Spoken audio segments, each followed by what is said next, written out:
지난밤도 평안하셨는지요? 오늘은 6월 27일 토요일 이른 아침입니다. 눈을 뜨면 주님 계시네. 새로 주신 네, 오늘은 시편 41편을 함께 나누기 원하는데요. 시편 41편은 또 특별한 장이죠. 왜냐하면 시편 1권의 마지막 편이기 때문에 그렇습니다. 마지막이라니까 조금 의미가 더 있죠. 우리 시편 41편 제가 1절부터 3절 그리고 9절 말씀 제가 봉독하겠습니다.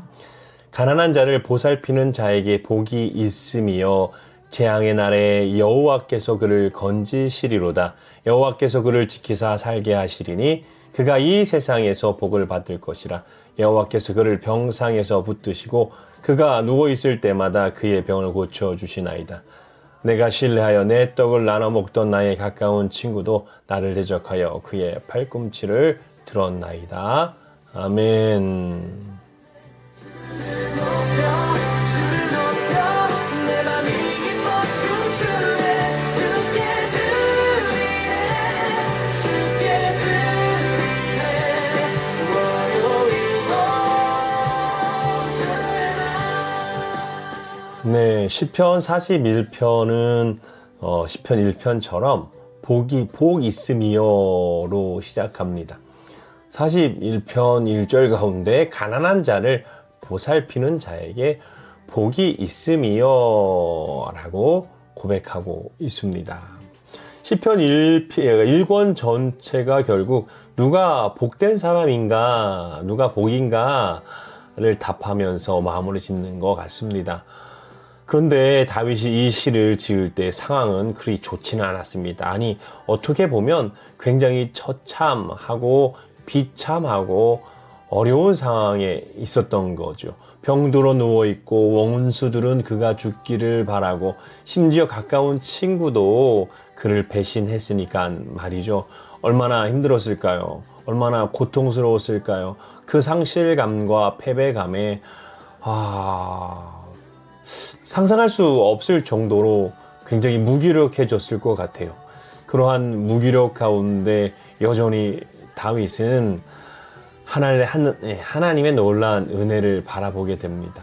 그리고 그 앞에 다시 노래를 부르기 시작합니다. 멋지지 않나요? 저도 그랬으면 좋겠습니다.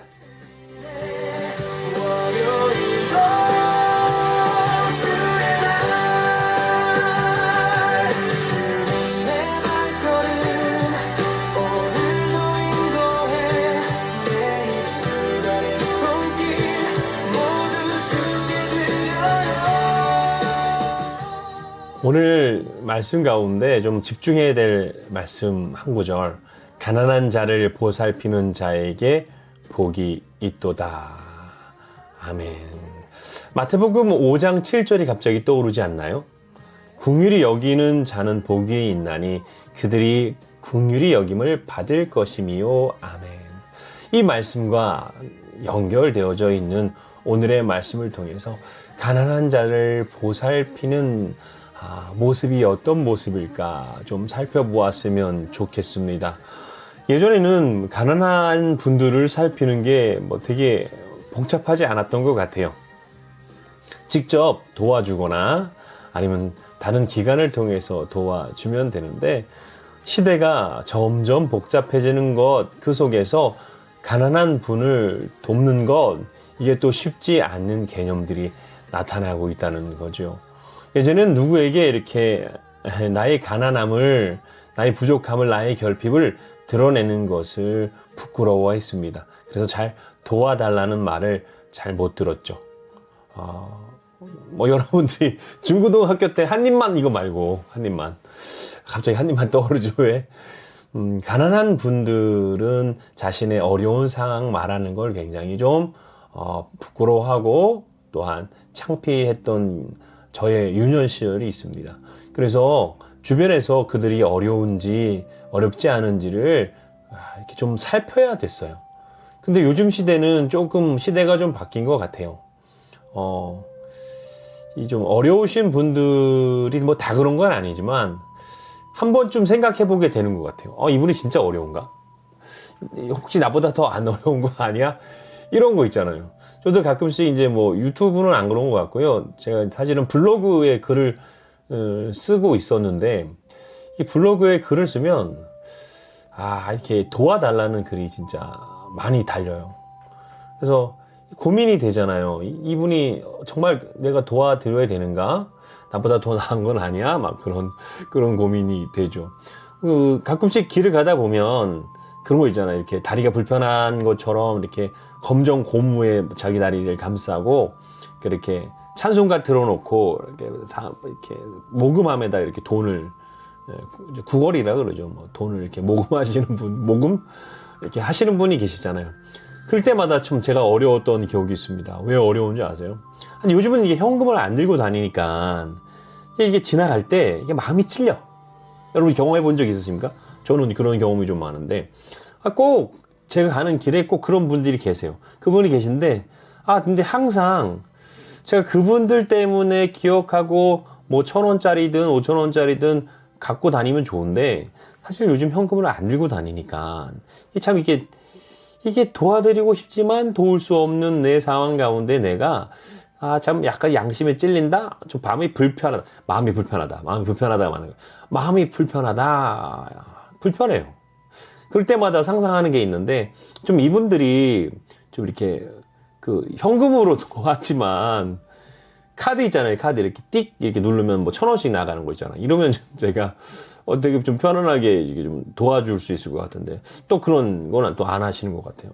안 되나? 그런 거는 이게 이제 뭐 사업자 등록이 돼야 돼. 그런 게 나오겠죠? 하여간에 누군가를 도와줄 때 이제 나의 선한 양심의 문제가 아니라 나에게 도움을 구하는 사람의 진짜 그 모습이 나의 도움이 필요한가에 대한 고민이 한 번씩 의심하게 되는 의심의 시대를 살아가고 있잖아요. 그러니까 좀 마음이 힘들다고요. 좀 그런 의심 안 하고 도와달라면 좀 제 도와드릴 수 있는 선에서 참 도우면 참 좋을 것 같아요. 그런 시대가 지나가고 이제는 누군가에게 선행을 베풀 때 의심 먼저 해야 되는 이 시대가 참 안타깝습니다.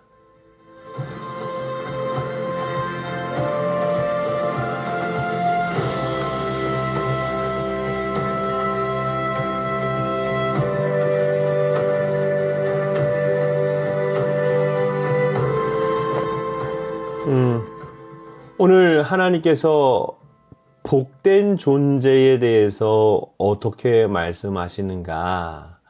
오늘 이 마태복음 5장 7절 가운데 긍휼히 여기는 자는 복이 있나니 그들이 긍휼히 여김을 받을 것이미요. 아멘이잖아요. 여기서 긍휼히 여긴다에서 내가 누군가를 긍휼히 여기는 거죠. 그런데 내가 누군가를 긍휼히 여기면 또 내가 누군가에게 긍휼함을 받는다는 거죠. 첫 번째 긍휼은 내가 누군가를 이렇게 좀 불쌍히 여기고 도와주고 싶고 그들을 배려하고 싶은 그 마음이죠. 두 번째 긍휼은 하나님께서 그런 나를 긍휼히 여긴다는 겁니다. 이게 무슨 말입니까? 우리는 긍휼히 여김을 받을 존재라는 거죠. 누구에게요? 하나님에게 우리는 긍휼히 여김을 받아야 합니다. 하나님께서 우리를 불쌍히 여겨주시고요. 하나님께서 우리를 favor, 우리를 선호라는 단어가 좀 맞을지 모르겠지만 하나님께서 우리를 기뻐하시는 것. 우리 하나님께서 나를 기뻐하시는가? 아니, 하나님께서 나를 기뻐하신다라고 생각하는 거죠. 내가 그렇다면 또 다시 돌아오면 내가 누군가를 도와드리는 것, 자비를 베푸는 것, 선행을 베푸는 것, 그것 가운데 하나의 마음이 있는데 그게 뭐냐면 내가 그분을 기뻐하는 것, 그렇다는 거죠. 내가 그분을 도와줄 때 나의 우월한 지위나 우월한 물질로 그들에게 흘려보내는 어떤 그런 개념도 있겠지만 내가 그들을 기뻐할 수 있는가? 공동체 안에서 바로 그런 것 같아요. 내가 누군가를 기뻐할 수 있는가? 내가 긍휼한 마음을 갖는 가장 기본적인 마음에 내가 그들을, 나의 도움이 필요한 분들을 기뻐함으로 내가 그들을 언제나 기쁨으로 도와줄 수 있는 그 선행이 즐겁고 행복할 수 있는가? 이 부분이 있습니다. 놀랍지 않습니까? 긍휼 가운데 내가 그를 기뻐할 때 하나님께서 부족한 나를 기뻐하신다는 그 놀라운 관계 속에서 우리는 하나님의 자녀로서 그리스도인으로서 조금 더 성장해 갈 줄 믿습니다. 주 발자취 남고 주님의 인도만 따라가리라. 이 속에서 또 제가 함께 나누고 싶은 건 뭐냐면, 이 시대가 사실은 많이 분열되다 보니까 내가 나로 분열되어져 있는 상태가 많아요. 내가 나와 연결되지 않을 때가 있다는 거죠. 나는 안 그러고 싶은데 자꾸 내가 원대로 하지 않고 내가 원하지 않는 곳으로 자꾸 달려가는 모습들을 바라보는 거죠. 물론 그 달려가는 모습이 아름답고 또 어떤 성취가 있고 성공이 있고 은혜가 있고 기쁨이 있으면 괜찮은데, 희한하게 내가 나로 분열돼서 달려가는 곳을 꼭 보면 불안과 염려, 자책과 실망, 패배의식으로 말미암아 나는 안 될 거야. 그래서 결국 상실감과 무기력증에 빠져버리는 그곳으로 내가 자꾸 달려가는 걸 발견하지 않습니까? 그런 것 같아요. 그러니까 더 쉽게 말하면 내가 나를 긍휼히 여기지 못하는 모습에 있다는 거죠. 분명히 하나님께서 우리 주님께서 명령하실 때 내 이웃을 사랑할 때 그러니까 네가 너를 사랑하는 것처럼 내 이웃을 사랑하라라고 명령하시거든요. 그러니까 내가 나를 사랑하지 못하면 다른 이들을 사랑하는 모습은 어떻게 보면 모순된 모습인 거죠. 그러기 위해서 내가 나를 사랑하고 내가 나를 긍휼히 여길 수 있는 그러한 모습으로 우리가 좀 어렵게 말하면 통합돼야 되는데, 좀 그런 모습들이 자꾸 없어지니까 이게 내 마음과 내 속사람과 내가 분열되어져서 다른 만나지 않는 서로 반대 방향으로 막 달려가는 거예요. 그러니까 자꾸 패배주의가, 무기력증이, 상실감이 나는 안 돼 라고 하면서 나에게 믿음 없는 모습들이 드러나고 있는 것 같아요. 그래서 오늘 말씀 가운데 도와야 합니다. 가난한 자들, 마음이 심령이 가난한 자들을 도와야 합니다. 그리고 내가 나를 도와야 합니다. 어떻게 도우면 됩니까? 가난한 자를, 긍휼히 여기는 자, 어렵고 힘든 자들을 내가 그분을 기뻐하면서 섬기고 도와야 되죠. 이게 물질일 수도 있고요. 또 격려일 수도 있고 기도일 수도 있고 한마디의 언어일 수도 있습니다. 인사일 수도 있고 눈빛일 수도 있죠. 어떻게 제 눈빛이 여러분들에게 국률한 마음으로 전해집니까? 국률한 마음으로 전해지기를 소망하는데, 제 얼굴 보면 진짜 그렇잖아요. 이제 제 나이가 제 얼굴을 책임질 나이인데 참 마음이 어려울 때가 많아요. 정말 나는 너무너무 이 다른 분들에게 나의 사랑을, 나의 긍휼함과 여러분들 기뻐합니다라는 마음을 전하고 싶은데 내 얼굴이 약간 조금 무덤덤, 무표정 이런 표정들이 많은가 봐요. 사실 마음은 그렇지 않답니다. 이 자리를 빌려서 다시 한번 말씀드립니다. 저는 마음이 따뜻합니다. 나는 관대하다. 저는 관대합니다. 그리고 긍휼히 여길 수 있었으면 좋겠습니다. 내가 나를 긍휼히 여기고 내가 나를 기뻐할 수 있으면 참 좋겠습니다. 근데 그게 잘 안 되잖아요. 그래서 하나님의 긍휼하심이 필요합니다. 하나님께서 우리를 기뻐하는 존재로, 하나님께서 나에게 자비와 인내와 은혜와 또한 약속을 맡기신 존재들로서 오늘 이 시간 하나님의 긍휼을 받을 수 있을 줄 믿습니다. 그러기 위해서 오늘 어떤 일을 해야 될까요? 우리 다른 분들에게 긍휼함을 드러냈으면 좋겠습니다.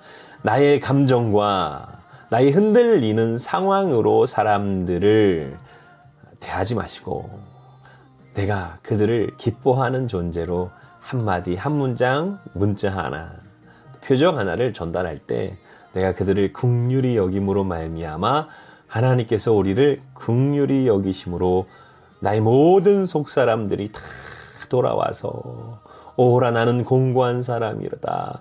누가 나를 이런 이 사도 바울의 고백처럼 그 고백을 넘어서 하나님께서 기뻐하시는 자로서 오늘 만족했으면 좋겠습니다. 오늘 내가 기뻐했으면 좋겠습니다. 내 안에 믿음이 충만했으면 좋겠습니다. 믿음이 이깁니다. 믿음이 이기네. 믿음이 이기네.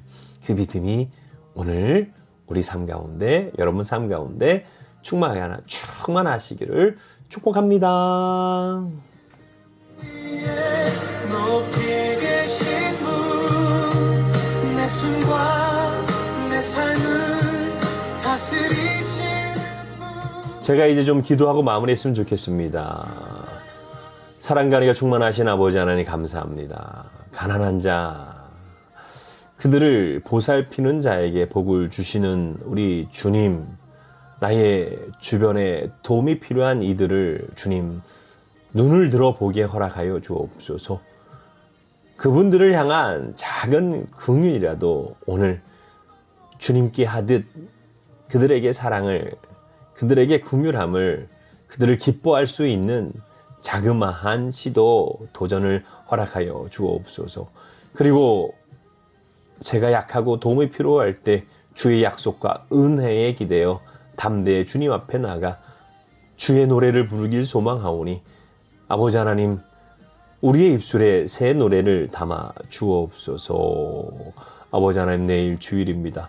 내일 주일도 주님께서 축복하여 주옵시고 믿음으로 충만하여 줘서 아버지 하나님, 모든 이들을 기쁨으로 대할 수 있는 긍휼하심을 충만하여 허락하여 주옵소서. 예수님의 이름으로 간절히 기도 올리옵나이다. 아멘. 네, 오늘은 여기까지입니다. 오늘 토요일이네요. 내일 주일이고요. 내일 사랑의 로뎀교회도 오전 10시와 11시 50분 하나님 앞에 영광스러운 예배를 드리게 됩니다. 이 예배에 여러분들을 초대합니다. 이 귀한 예배, 거룩한 예배 가운데 동참하고 하나님께 주신 사명 가운데 동역할 때 하늘의 일들을 여러분들 함께 보실 줄 믿습니다. 목도할 줄 믿습니다. 여러분들 믿음의 용기를 내셔서 내일 사랑의 로뎀교회에 함께 오셔서 예배드리고 또 마음을 나누고 함께 기도했으면 좋겠습니다. 오늘도 주 안에서 화이팅! 샬롬!